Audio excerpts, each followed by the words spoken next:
Sit down, right there, don't go nowhere, little baby gon' shake that, little baby gon' shake that, little baby gon' shake that, little baby gon' shake that, shit, yeah, I like that, bring that, right here, sit that, right there, don't go nowhere, say yeah, I like that, bring that, right here, sit that, right there, don't go nowhere.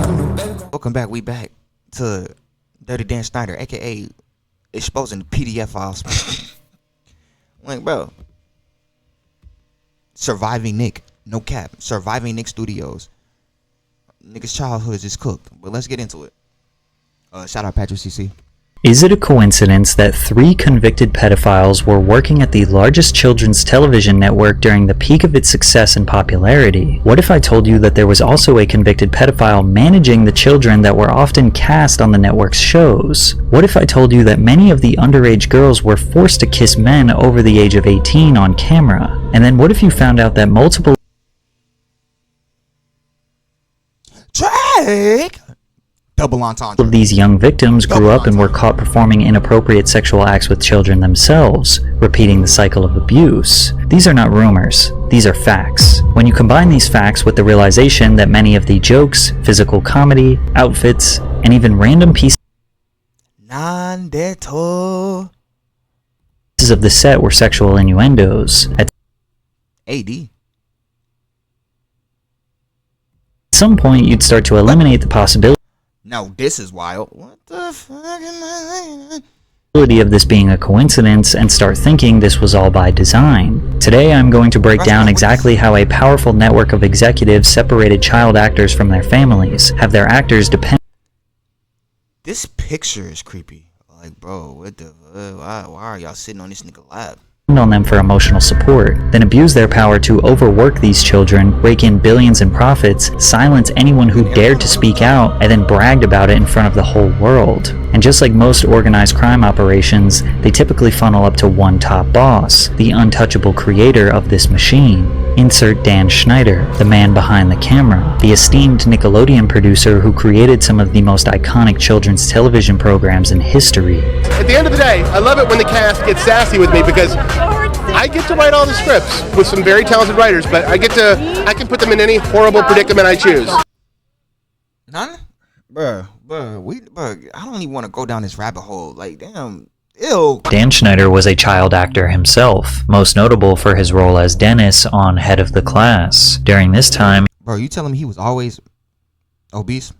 he and his co-star Brian Robbins became great friends. The pair were later asked to co-host the second annual Kids' Choice Awards by a Nickelodeon producer called Albie Hecht. The 3 men struck a friendship and frequently discussed creating a project together. By 1993, Hecht had become a high-level executive at Nickelodeon and challenged Robbins to pitch him a children's television series that their new production studio could pitch to Nickelodeon. At the time, Nickelodeon was not yet the powerhouse it would become. The network struggled to become profitable in the 80s as they were losing millions of dollars per year. One year they were actually the lowest viewed network out of all US cable channels. Early 90s cartoons like Doug, Rugrats, and Ren and Stimpy were allowing the network to pick up higher viewership, but their live action shows struggled. So Brian recruited Dan and they came up with a sketch comedy show like Saturday Night Live, but for children, called All That. Dan wrote in his personal blog, "We did a nationwide talent search and got very lucky. Every kid we ended up hiring for the original All That cast turned out to be fantastic. Josh Server, Kenan Thompson, Kel Mitchell, Katrina Johnson, Lori Beth Denberg, Angelique Bates, and Alyssa Reyes." Dan recalled that the show didn't test well and that the network felt like kids wouldn't like a sketch comedy show, but they took a chance on him and the show immediately became a huge success for Nickelodeon as soon as it aired. All That would go on to have 10 seasons and become one of the most culturally significant teen Nickelodeon shows of all time. Imagine how proud the executives were of Dan's performance. They were finally getting the big break they needed, and Nickelodeon was coming closer to becoming a profitable network. The only thing that could ruin their momentum would be some sort of scandal or reports of child abuse, and that's exactly what happened according to Angelique Bates, who was only 12 years old when the abuse began. On Nickelodeon's All That.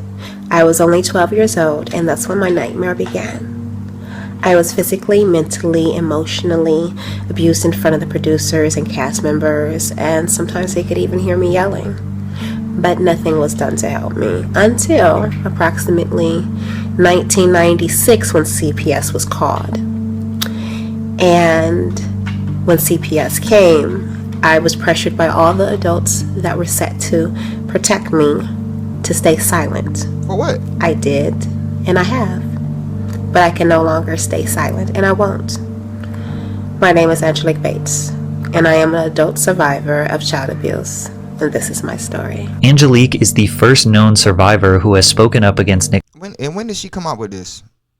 Not even on no. I'm just curious, actually. Like, Nickelodeon's corrupt practices, and her story is extremely important because it also highlights the parents' involvement in such abuse. Angelique recalls Nickelodeon producers being upset that her mom was constantly supervising her. They started you know how many social having a after this? bullseye for her was that she was one of the parents that was not going to leave me unattended on set because by law, parents are supposed to be there.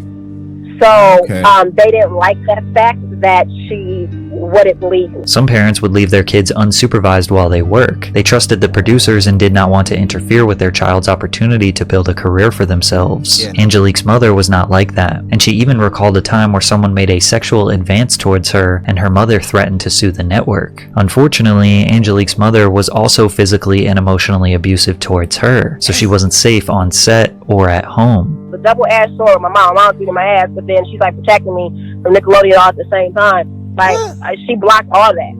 Like I said, the reason why they started hating her was because she was blocking me from that and because she was turning down sexual advances from it. Angelique slowly received less and less work due to her mother's involvement and believed she was blackballed by Nickelodeon because she and her mother could not be controlled. And because no wrongdoings were ever officially reported, all that ratings continued to soar. The series propelled the careers of cast members Kenan Thompson and Kel Mitchell, who starred in the first All That spin-off, Kenan and Kel. The show originally aired on Nickelodeon for 4 seasons from 1996 to 2001 and was equally as successful as All That, winning the Favorite TV Show award at the 1998 Kids' Choice Awards. They also starred in the Nickelodeon cult classic film, Good Burger. However, with Schneider in charge, not much changed behind the scenes. Taisha Hampton, ex-wife of Kel Mitchell, spoke out on suspicious behavior she experienced on Nickelodeon sets. Taisha was married to Mitchell from 1999 to 2005, but they originally met on the set of Good Burger where she was casted as an extra. She too backs up the claims that parents were not around. And these parents, like Kel's parents, were not with him. All these parents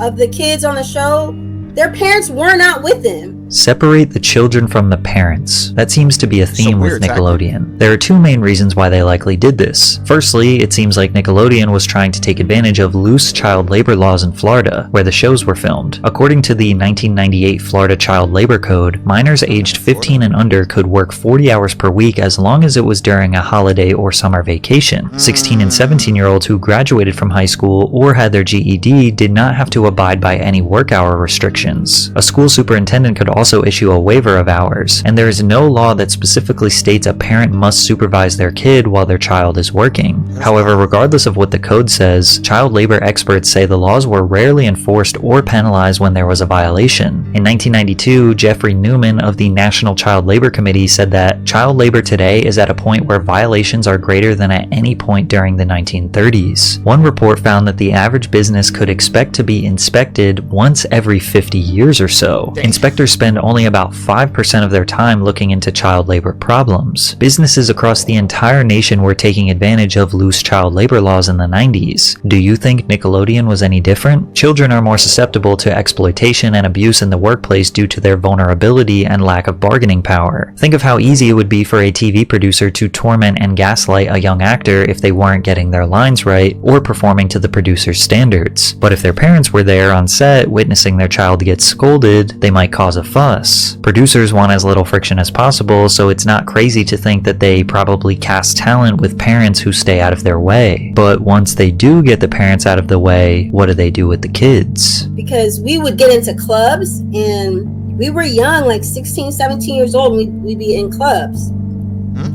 And the people on the set in Florida made us fake IDs. And so then I started thinking, I was like, wait, what? And then they were talking about orgies, and they were talking about like they would. And people wonder why child stars end up going out of control when they reach adulthood. Like, they're exposed to too much too young, and then their brain is just cooked after that. People on the set would show like pornos, and they'd give us alcohol. Those were kids, like young kids on that set. Yeah, these are grown 30-year-old men and women. Showing this to the kids. 16, 17, 15, 14-year-old kids. But another one of the cast members was like cleaning Dan Schneider's car with a bikini on. And now at this time she had been 15, 16 years old. There were other times they would have like parties where the parents wouldn't be there, and they'd give us alcohol. And another one of the people on the cast was giving blowjobs to the producers. Wow, one of the kids. And they were kids. Tracy Brown, whose son Brian Hearn was cast on All That for season 7 and 8, tells a similar story from a mother's perspective. Because there were many times on that set where they're like, hey, we want to invite Brian to a party. And I'm like, hey, no, just Brian? And they go, yes. And I'm like, no. And they don't like moms that take control of their child. But I had heard things. So guess what? You don't need to like me. And they were like, well, bye-bye. And I was like, let's go. I was not going to do anything for the money. Like, y'all need to understand, I'm that woman. I'm not going to do anything that might compromise my son, not even for the income. But many even suspect that the producer's perversion may have been scripted into the shows, starting with Kyra on Kenan and Kel, who was just 12 years old but was always trying to flirt and make sexual advances on the much older Kel. She would refer to him as her boyfriend despite him being obviously uninterested because she is a child. At the same time that Kenan and Kel were huge stars, one All That cast member emerged and became the most iconic Nickelodeon star of all time, Amanda Bynes. At just 10 years old, Amanda stood out amongst her peers and showcased her comedic talents through various characters and sketches. As a preteen, she was maturely confident and comfortable on screen. According to Leon Frierson, who was cast on All That since season 1, Schneider showed clear favoritism for Bynes. We had to go to school on set. There would be times when Amanda would just be missing, he recalled in the docuseries. A lot of times we would hear she would be with Dan, pitching ideas and writing. We see them grow closer to each other on set. He continued, Amanda Bynes' parents were very hands-on in her career, specifically her dad. His presence was always felt. A big part of that was his relationship with Dan Schneider. Like we said before, hands-on parents were not wanted on Nickelodeon's set. That is, unless they are bending to the interests of Dan Schneider. Despite the favoritism, Dan never planned on giving Amanda her own show because he claims he never wanted to be on children's television. He initially created and helped produce a series called Guys Like Us for the United Paramount Network at their primetime 8 p.m. slot. Guys Like Us revolves around two young men. That's what UPN stood for? United Paramount Network? I never knew this. Sean Barker and Jared Harris. The pair are forced to look after Jared's 6-year-old brother Maestro, who comes to live with them after Jared's father accepts a job opportunity overseas. Why don't you go wash your hands? They're clean. Well, then go wash your feet. Dan's sitcom designed for adults was an utter failure as he was not funny nor creative enough to keep adults entertained. It was cancelled after one season due to abysmal ratings, so he shifted his focus to creating a show around Amanda. The Amanda Show was a sketch comedy television program that had a very similar look, feel, and comedic style as All That and Kenan and Kel. Schneider struck gold again. The Amanda Show became the highest rated live-action television program on Nickelodeon during its run. Amanda portrayed various characters that would become iconic, such as Judge Trudy, Quad dismissed. Bring in the dancing lobsters. Crazy Courtney, and Amanda's obsessive fan, Penelope Taint. My name is Penelope Taint. I'm Amanda's #1 fan, please. And it took us 20 years to realize that her last name was a sexual innuendo. People also think that her cat Taint. My name is Penelope. I just realized her name was Penelope Taint, brother. This show was tainted, brother.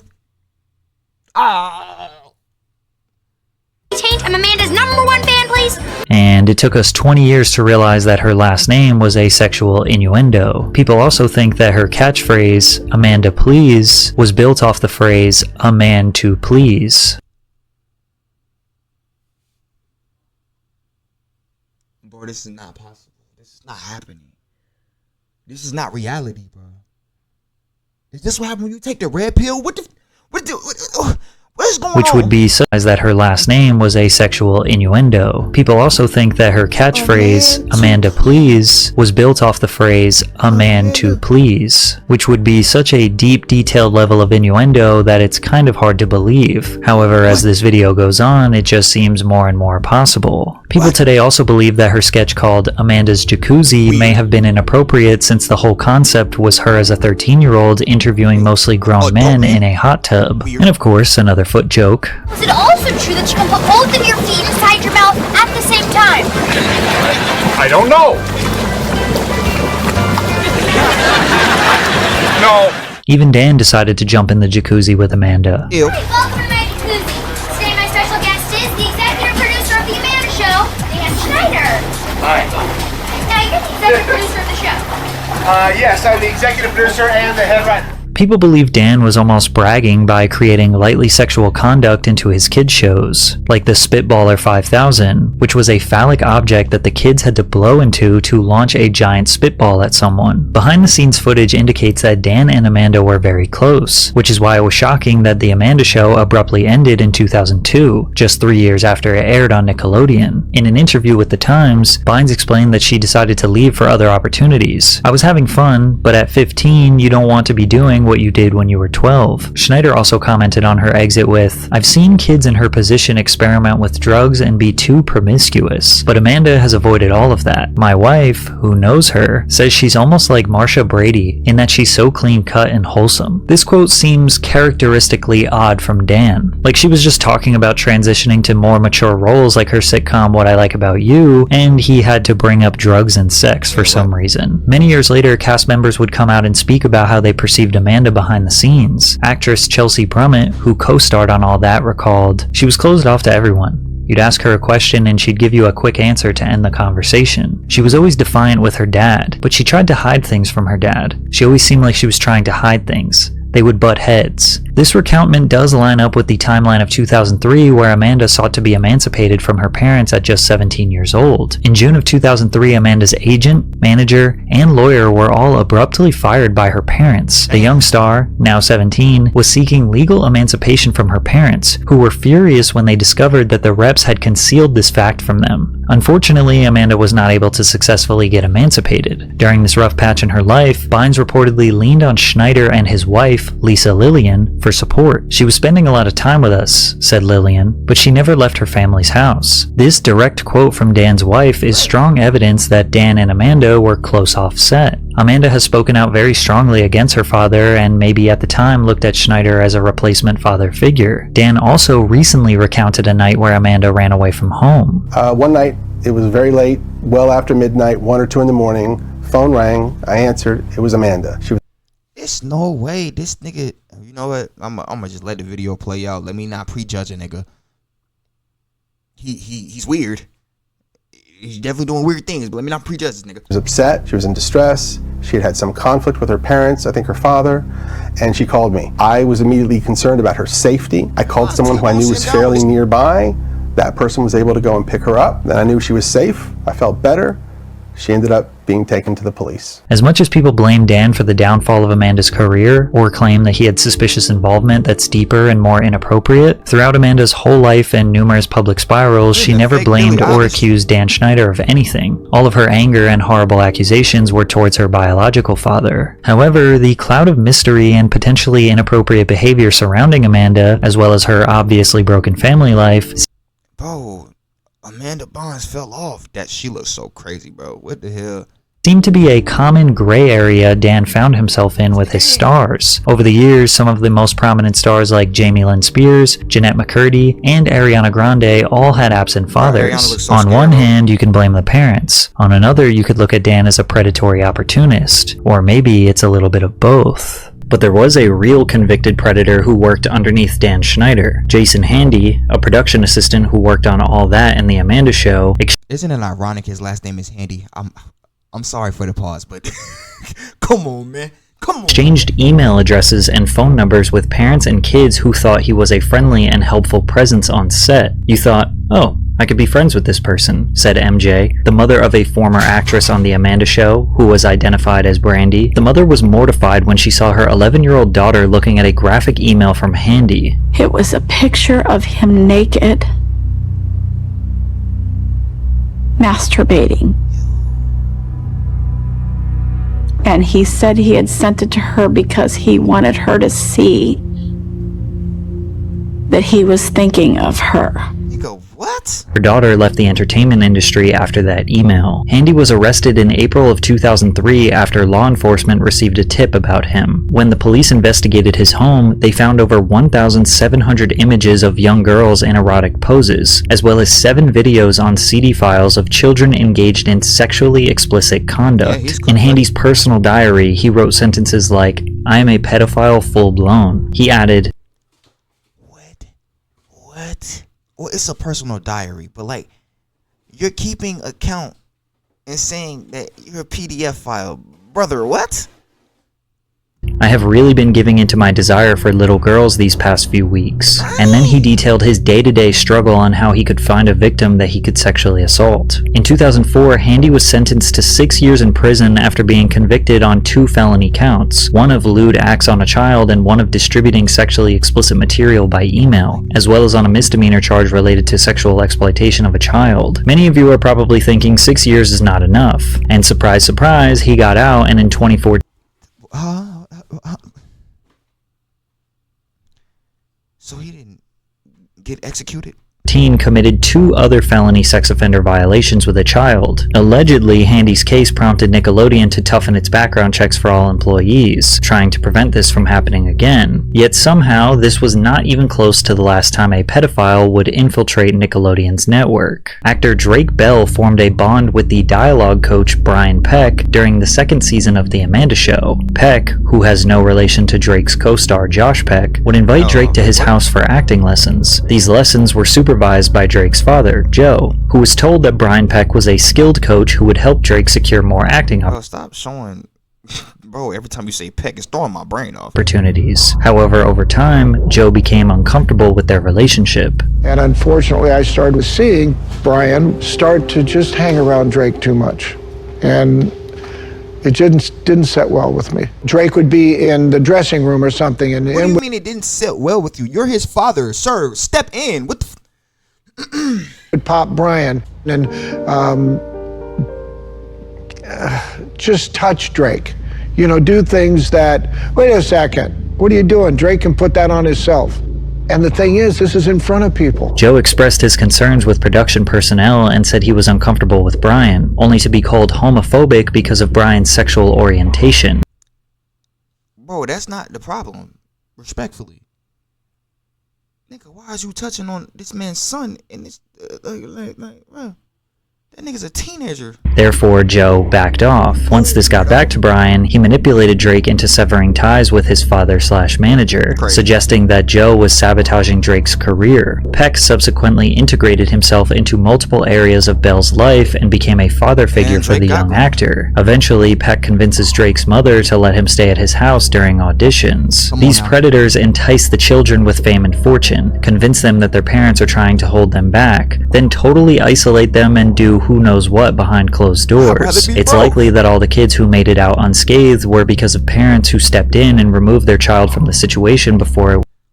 Drake Bell on Quiet on Set defends parents of ex-child stars. We were all vulnerable. Yeah, but then you decided to make somebody else a victim. So, like, Drake, like, what are we talking about here, brother? Like, realistically, what are we talking about? We're not talking about anything. You're not talking about anything. You can't be the person to talk about this, unfortunately. Like, you victimize other people. What are you doing? It was too late. However, the more popular the actor was, such as Drake Bell, the more difficult it became to remove them from the industry. Sadly, with Brian Peck and Drake Bell, we do know what happened behind closed doors. When Drake slept on Brian's couch, the sexual assault began. I was sleeping on the couch where I would usually sleep, and I woke up to him. I just opened my eyes, I woke up, and he was sexually assaulting me. Ew. Bro, this giving me goosebumps, bro. This is disgusting, bro. Why don't you think of the worst stuff that someone can do to somebody as a sexual assault, And that'll answer your question.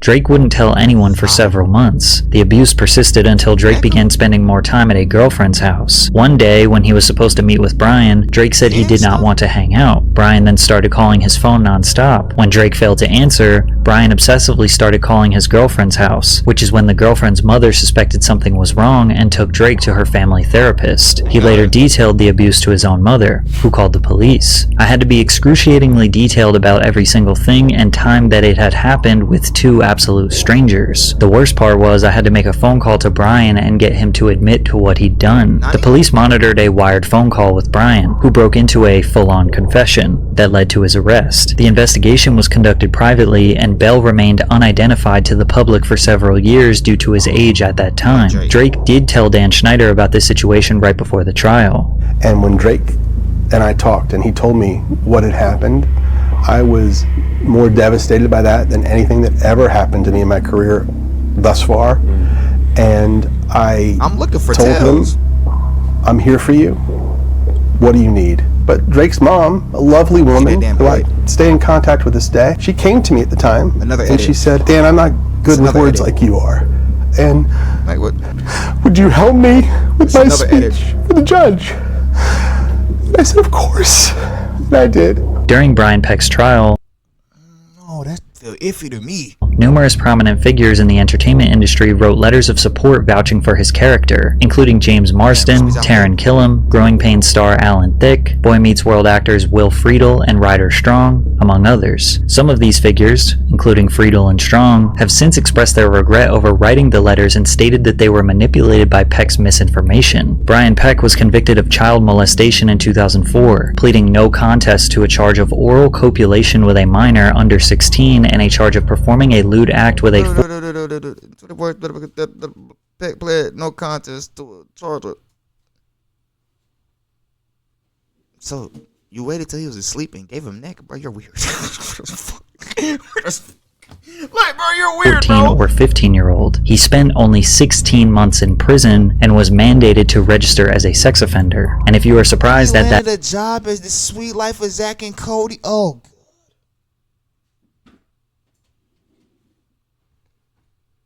It's not just Nick. Ew. At abysmally low sentencing, Peck got out and secured a job working for Disney's The Sweet Life of Zach and Cody. So you telling me Disney just said, yeah, bro, I know he registered as an SO, but yeah, bro, he does great work on shows. What the? No, brother. No. In 2006, where he voiced London Tipton's Talking Mirror for 3 episodes, the Disney Channel hired a registered sex offender. Despite these horrible circumstances, Drake remained in the industry and would go on to star alongside Josh Peck in their legendary buddy comedy, Drake and Josh, which again caused the network's ratings to explode to new heights. The series premiere was watched by 3.2 million viewers, the network's highest rated series premiere in nearly 10 years. Drake and Josh episodes regularly saw viewership upwards of 5, 6, 7 million. As of 2006, the show ranked consistently among the 10 most watched cable shows across all of television, and you could just add Zoe 101 to the list of Dan's dominant programs, which saw an average of 3 million viewers per episode. It was on the set of Zoe 101 where even more photos emerged of Dan getting a little too comfortable with the cast, particularly Erin Sanders, who was merely a child being held and coddled on Dan's lap. You can also see this photo where Dan's hand is resting on the child's lower back. Zoe 101 also had 34 different kissing scenes across its 4 seasons. While this may not seem that strange for a teen drama show, it did often lead to underage female actresses kissing over 18-year-old males. Brando Eaton was 20 years old and Victoria Justice was 14. Victoria at this time also had to kiss Jaron Vosberg, who was 18. And get this, 12-year-old Jamie Lynn Spears had to kiss 22-year-old Justin Timberlake on the set of All That, and Justin dated Britney Spears, which is Jamie's sister, 3 years earlier. Also, this Zoe 101 scene resurfaced recently, and many believe it to be a sexual innuendo. Spears' co-star, Alexa Nikolas, recalled Dan making a crew member squirt the syringe of goo at Spears over and over again. Ew. Also, they bullied the out of Miss Nicholas. No cap. So there's that too. It's also important to remember that all of the information that you now know from this video was totally unknown by the public at the time. All the allegations and predatory behavior was all silenced before Oh, they showing the people with their showrunners. That show was actually good. Slept on, no cap. Come on now. No, like I ain't know that show was good. That's still the best out of everybody though. They could ever reach headlines. Barely any media outlets were reporting on why pedophiles were allowed to work on set. Survivors were scared to speak their truth, and even if they wanted to, they would have to go through a publicist or rely on a potentially corrupt media outlet to tell their story the right way. All anyone saw was the final product on television, so we assumed everything was consensual and safe and approved by people who had the best interests of the children in mind. Even if the network was suspicious of Dan and his production staff, which they weren't, they were going to do anything and everything to protect his reputation because Nickelodeon was red hot. At this point, they had been the #1 network in viewers aged 2 to 11 for over a decade. They were raking in millions of viewers and billions of dollars. Dan had more power than ever and was about to unleash all of his sick fantasies through iCarly. The basic... Okay, alright, yeah, okay. Before we get any deeper into this weird-ass rabbit hole, I'm gonna just stop right here. This is part 1 of Dirty Dan. Dirty Dan, that's hilarious. I'm Dirty Dan. Man, shut up, SpongeBob. But yeah, look. So yeah, this is part 1 of Dirty Dan Schneider, man. Make sure you like, comment, subscribe, share your thoughts on the video. I'll catch y'all in the next one. We're gonna get right back into it. Stay safe, y'all. I'm a cowboy, can't stop me, ain't till it's the conquer. All this pain got me feeling accomplished. See, these games turn me into a monster. Hey, I'm a cowboy, can't stop me, till it's the conquer. All this pain got me feeling accomplished. See, these games turn me into a monster. I'm a cowboy, can't stop. Hey, all that pain got me feeling jaded. Many Utero in the making, still plugged into the mix, but lagging out before the update. Drop back in, different time, same location.